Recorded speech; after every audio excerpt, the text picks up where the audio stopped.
Sa isang komunidad, ang tunay na kaunlaran ay nagsisimula sa kabataang may boses, may pakialam at may paninindigan.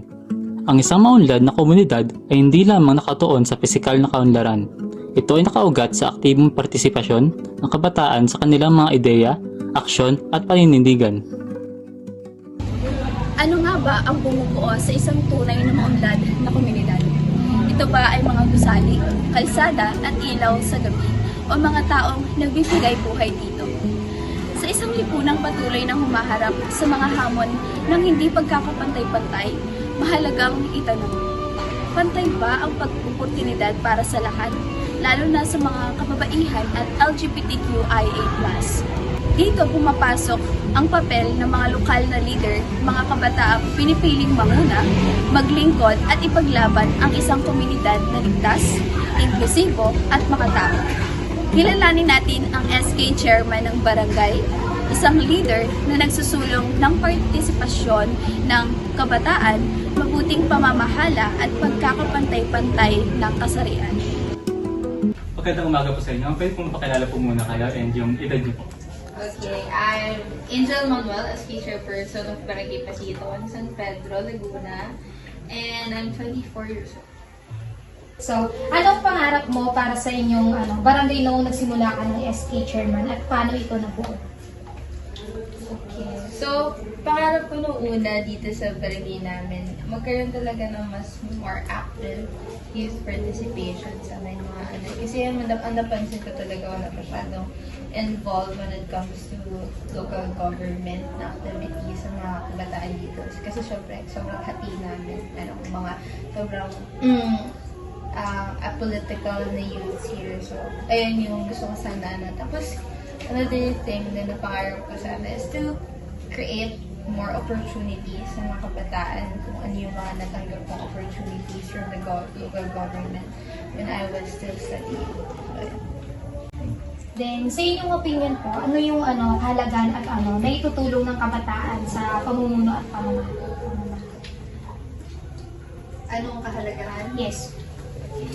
I think, ang kabataan kasi is malaki ang role pagdating sa may representation tayo para sa sino magpo-protect ba sa rights natin or sa kung hindi tayo lang din kabataan para alam ng mga kabataan kung ano dapat yung ginagawa. So, bilang SK Chairman, paano nyo hinihikayat na aktibong partisipasyon ng kabataan sa isang programa ng barangay? So, marami naman kami activities dito sa barangay namin. Targeted talaga siya sa 10 centers of youth participation. So, ang ginagawa namin para mahingkayat sila, kaya siya, tinatarget namin yung mga kabataan na yun yung mga advocacy nila tulad sa environment, tulad sa leadership, tulad sa health. So, health education. So, ayan. So, hinihikayat namin sa creating projects na kung saan sila interesado.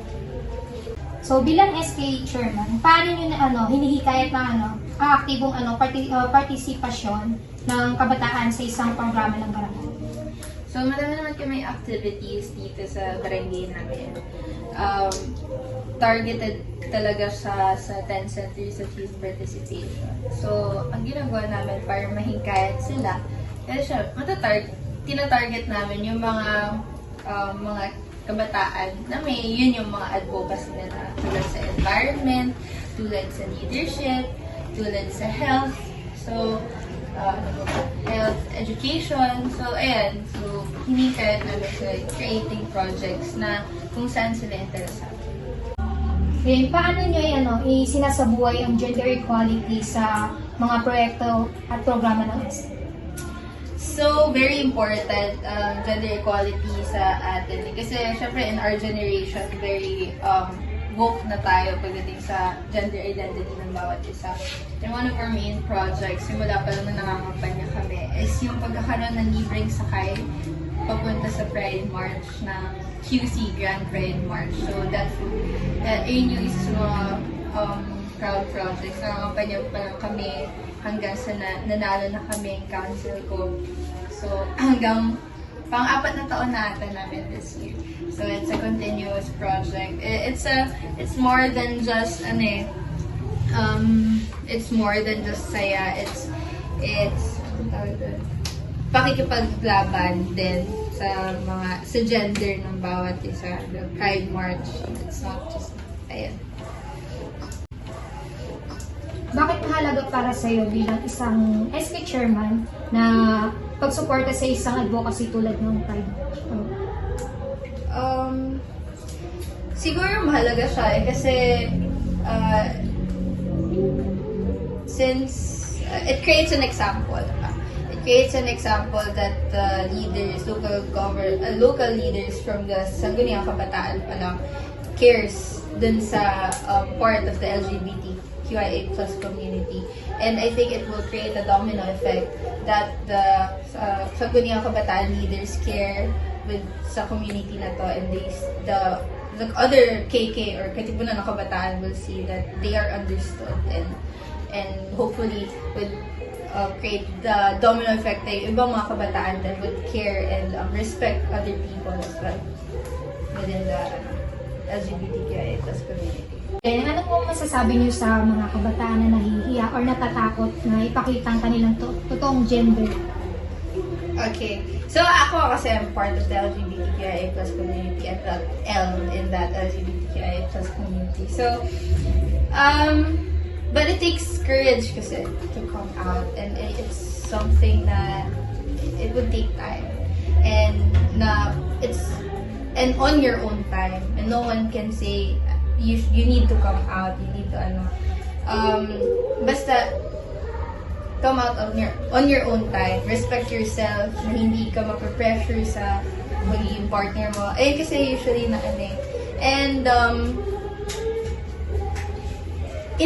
kasi ako kadalasan nilalabanan ko pagdating dyan is ang problem talaga is yung mindset ng higher generations.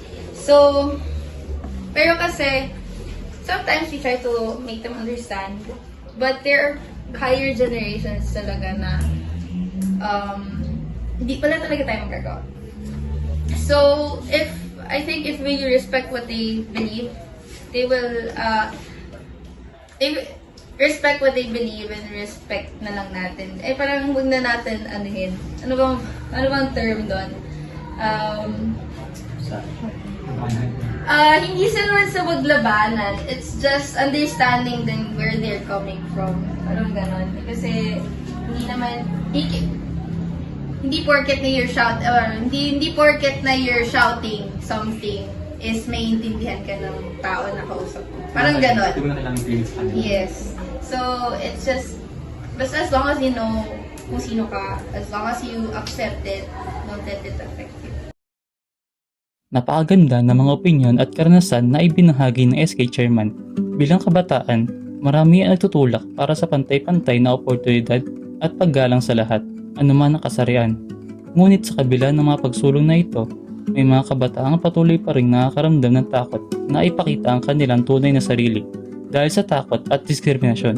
Sa isang survey para sa mga kabataang LGBTQ+ sa Pilipinas, higit sa kalahati, 58% ang nagsabing hindi sila komportable na makipag-ugnayan sa iba bilang tunay na sarili dahil sa takot o pangamba sa pagtanggap ng lipunan. Mahalagang tandaan na ang mga numerong ito ay hindi lamang statistics. Ito ay mga kabataang may damdamin, pangarap at karapatang maging ligtas at malaya.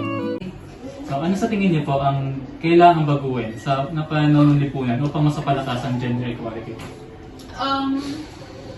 Madami. Sobrang dami na kailangan baguhin para sa LGBTQIA+ community and like sa gender, women, dito sa barangay, kahit paano walang pero as a women in politics, as women in like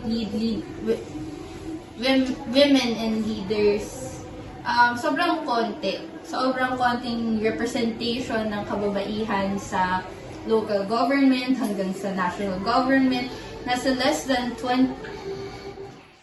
nasa less than, I don't know, correct me if I'm wrong na lang, basta nasa less than 20% ang kababaihan na nakaupo sa local government, ang mga elected official.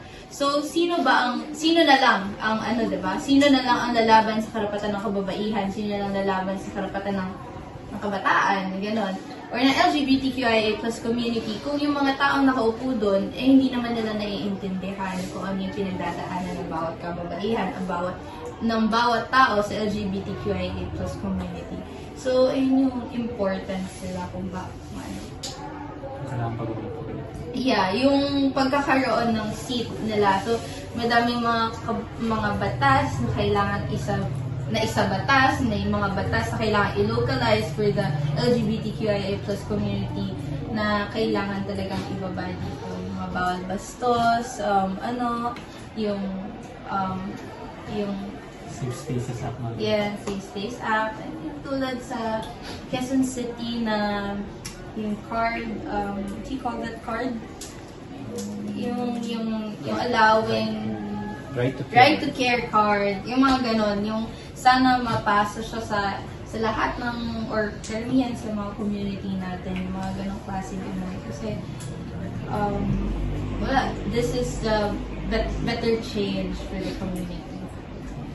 So, ano po ang mga natutunan mo sa panahong ikaw ay namumuno at ikaw ba ay nasisihan sa mga iyong nagawa para sa iyong komunidad? I think I've learned a lot when it comes to nung pagkaupo ko. I think sobrang talaga ako, first time politician ako. And I don't think I can still call myself as a politician with my, but,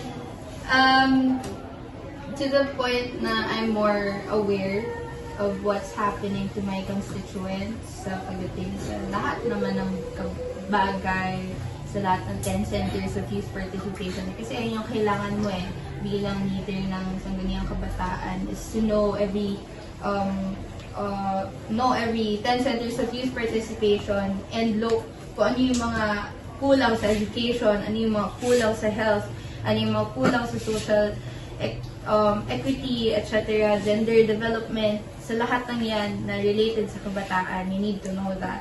And so I became more aware of what's happening in the community, and I am happy because I am more aware. So knowledge is power, diba? So with the knowledge that I gain from my constituents, that means I can create change dun sa mga nakukuha kong knowledge. So root cause analysis lang din. So, hindi ka naman pwedeng gumawa ng mga projects, or hindi ka naman pwedeng gumawa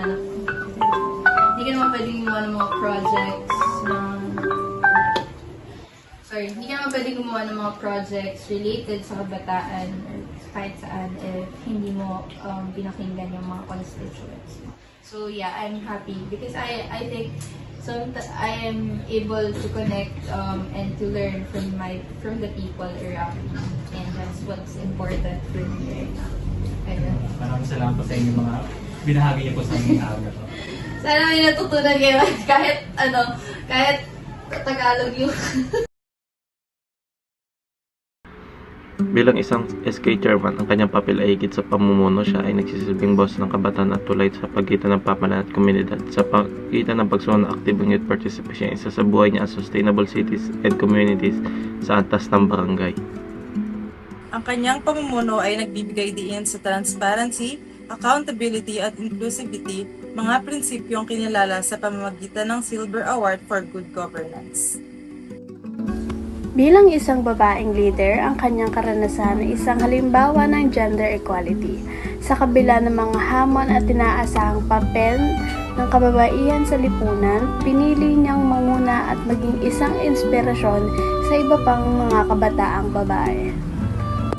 Ang kanyang pakikisa sa Pride March ay nagpapakita ng kanyang paninindigan para sa pagkapantay-pantay at pagtanggap. Sa ganitong mga aksyon, nagiging ligtas ang komunidad para sa lahat, anuman ang kasarian o identidad. Maging sa mga gawaing pangkultura, tulad ng parole-making contest, makikita ang kanyang pagsusumikap na mapanatili ang kultura habang pinapalakas ang ugnayan ng komunidad. Ang mga ganitong aksyon ay nagpapatunay na ang sustainable na komunidad ay binubuo ng tradisyon, pagkakaisa at aktibong pakikilahok. Sa kabuuan, ang kanyang pamumuno ay patunay ang SDG ay hindi lamang pandaigdig na layunin, kundi mga prinsipyo na maaaring isabuhay sa lokal na antas simula sa kabataan, sa komunidad at sa araw-araw na paglilingkod.